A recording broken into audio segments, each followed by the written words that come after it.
जिसमें कई हर्डल थे, वो उसको दूर करने का भी बड़ा इसी के माध्यम से एक रास्ता मिला है। मुझे इस बात की प्रसन्नता है कि अक्टूबर 2014 में और ख़ास करके सब मिला करके 2 अक्टूबर 2023 में ग्वालियर में 19,000 करोड़ की ऐसे करके कई भूमि पूजन, लोकार्पण, शिलान्यास के पुराने रिकॉर्ड देखें, उसकी तुलना में नए रिकॉर्ड हम देखेंगे तो माननीय प्रधानमंत्री जी के सब क्षेत्रों में समान रूप से जितना ध्यान देना चाहिए मध्य प्रदेश का, जो हम स्लोगन चला रहे थे कि एमपी के मन में मोदी और मोदी के मन में एमपी। अकेले रेलवे का मैं बताना चाहूँगा कि रेलवे का 2013 के पहले 150 करोड़ रुपया मात्र हमारे राज्य को मिलता है। आज की स्थिति में 15,500 करोड़ रुपया रेलवे प्रतिवर्ष अपनी इन व्यवस्थाओं के लिए खर्च कर रही है। ये रिकॉर्ड बताता है कि हमारे लिए मध्य प्रदेश का केंद्र सरकार के लिए क्या महत्व है, मोदी जी का मध्य प्रदेश को लेकर क्या महत्व है।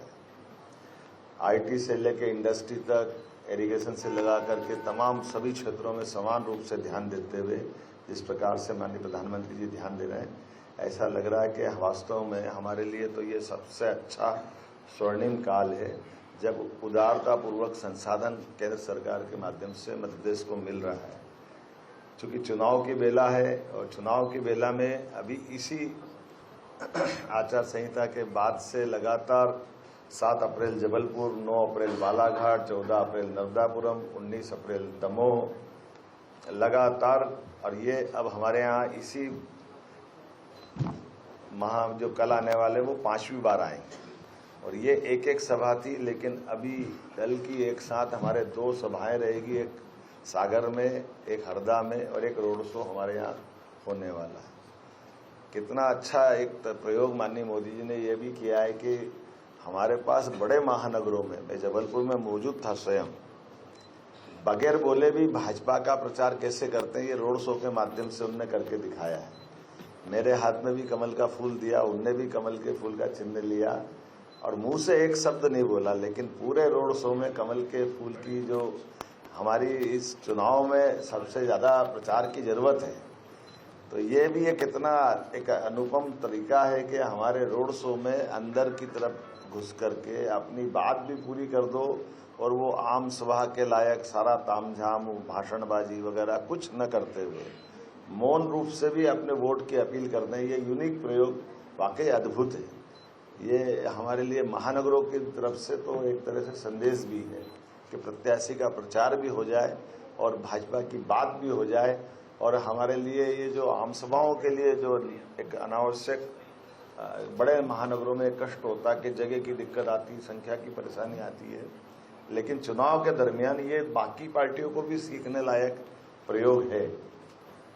मैं उम्मीद कर रहा हूं कि जिस प्रकार से मोदी जी आ रहे हैं और ये हमारे लिए भोपाल आना है, उनके लिए हमारे लिए सौभाग्य की बात है।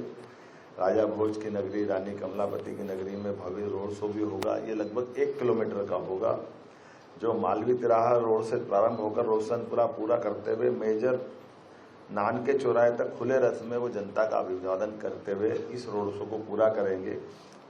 200 से अधिक मंचों पर अलग अलग प्रकार से हमारे माननीय प्रधानमंत्री का अपने नागरिकगण अभिनंदन करेंगे। अपने अपने तरीके से विभिन्न समाजों के लोग, विभिन्न कलाकार, साधु संत, सभी प्रकार की तरह से जो एक हमारी भव्य परंपरा रही है अतीत में मध्य प्रदेश की, उस परंपरा के हिसाब से हम भव्य पुष्प वर्षा के साथ माननीय प्रधानमंत्री का स्वागत करेंगे।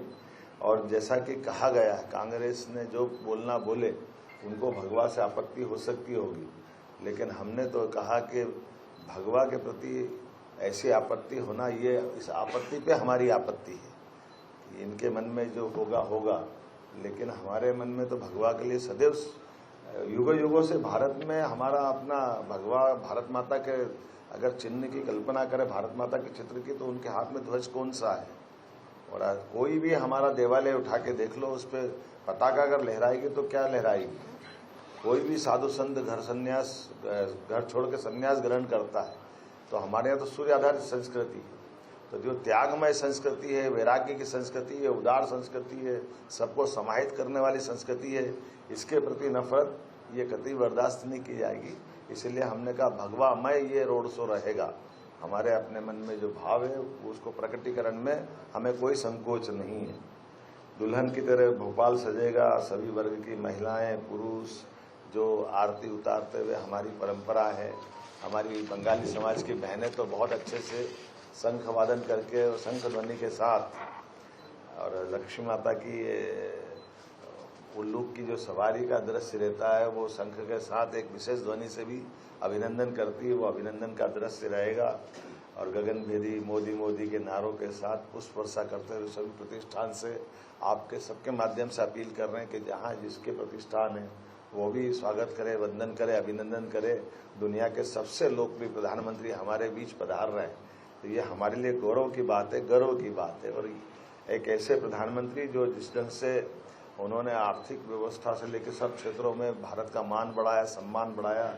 200 साल से ज़्यादा इंग्लैंड ने हमको एक तरह से गुलाम रखा था, उसको भी पीछे छोड़ करके आर्थिक व्यवस्था में जो 5वां स्थान प्राप्त किया है। और अब की बार जो संकल्प तीसरे स्थान के लिए है, इसके समर्थन के लिए निश्चित रूप से पूरा भोपाल उमड़ेगा, ये मैं मान के चलता हूँ। अलग अलग हमारे लोक नृत्यों की झलक भी दिखाई देगी। कलाकार पारंपरिक वेशभूषा में रहेंगे। हमारे आदिवासी अंचल के कलाकारों को भी आमंत्रित किया।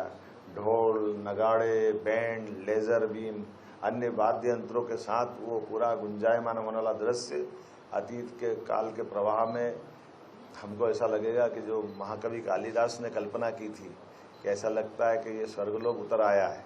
हम कामना कर रहे हैं कि वो दृश्य इसी प्रकार से दिखाई देगा जिसमें हम डूब करके एहसास करेंगे कि इंद्र की इंद्रासन वाली सभा भी कम पड़े, हमारी सभा का ये जो दृश्य दिखे वो अपने आप में हमको गौरवान्वित करता दिखाई दे। अलग अलग सांस्कृतिक झांकियाँ भी रहेगी और ख़ास करके हम सब जानते हैं कि माननीय प्रधानमंत्री जी कि हर बात को लोग कितनी गंभीरता से लेते। कोरोना के संकट काल में ये स्पष्ट हो गया था जब उन्होंने अपनी बात लॉकडाउन के समय पूरे देश से आह्वान किया। बड़े बड़े देश लॉकडाउन में डर रहे थे, लेकिन ऐसे कड़े निर्णय को लेकर प्रधानमंत्री जिस ढंग से अपनी हिम्मत दिखाते हैं, उसी प्रकार से इतने ज़्यादा सुरक्षित या उनकी सुरक्षा की आवश्यकता उसके बाद भी जनता के बीच जो सहजता से आ रहे हैं, ये हमारे लिए एक तरह से सौभाग्य की बात है कि एक ऐसे राजनेता जो जनता से लगातार जुड़े रहना चाहते हैं, इसलिए जनता के बीच सहजता के साथ आ रहे हैं। ये वाकई हमारे लिए सौभाग्य की बात होगी। मैं आपके माध्यम से खासकर विधानसभा चुनाव में हमने जिस प्रकार से उनके उस स्लोगन को लेकर के पूरे प्रदेश में विजय की एक यात्रा प्रारंभ की थी, एमपी के मन मोदी, मोदी के मन में एमपी, हम एक बार फिर लोकसभा में इसी भाव को प्रकट करते हुए दिखाएं। ये आप सबसे मेरी गुजारिश है, आप सबसे मेरी कामना है। और ख़ास करके ये जो वर्तमान का समय चल रहा है, हमने कल के दृश्य देखे, कांग्रेस का मैनिफेस्टो देखा और उस मैनिफेस्टो में जो बातें जुड़ी गई है और जिस बात को लेकर के कांग्रेस का स्वभाव ही होता है कि कांग्रेस पलटी मारती, बात को अपने पहले बात कर देती है और बात से बात को बनाते बनाते अपनी बात को छिपा के ले जाने का प्रयास रहता है। कल जिस ढंग से ये सारी बातें आई है, मैं इस बात की निंदा भी करता हूं कि हम किसी वर्ग विशेष के लिए कैसे बात कर सकते हैं। सभी का संसाधन पे हक हो सकता है, केवल एक वर्ग का संसाधन पे हक होना ये कौन सी बात है। ये उसी प्रकार की बात है जो प्रधानमंत्री तत्कालीन उस समय मनमोहन सिंह जी ने कहा था कि सभी संसाधन पे हक अगर है तो मुसलमानों का है। ये बात बहुत निंदनीय है। डायरेक्ट इनडायरेक्ट रूप से मैनिफेस्टो में इस ढंग से कांग्रेस ने फिर इस बात को दोहराया है कि ये हम इस ढंग की बात की निंदा भी करते हैं और उम्मीद करते हैं कि इस बात के लिए कांग्रेस अब बजाय दाएं बाएं ऊपर नीचे जाने के वो देश से माफ़ी मांगे कि उनका ये जो दृष्टिकोण है, अब वो लाख कुछ भी कहे लेकिन जो लिख कर के दिया है उनके मैनिफेस्टो में वो कुछ छिपा हुआ नहीं है। मैं उम्मीद करता हूं कि चुनाव की इस बेला में जनता के सामने दूध का दूध, पानी का पानी होना चाहिए।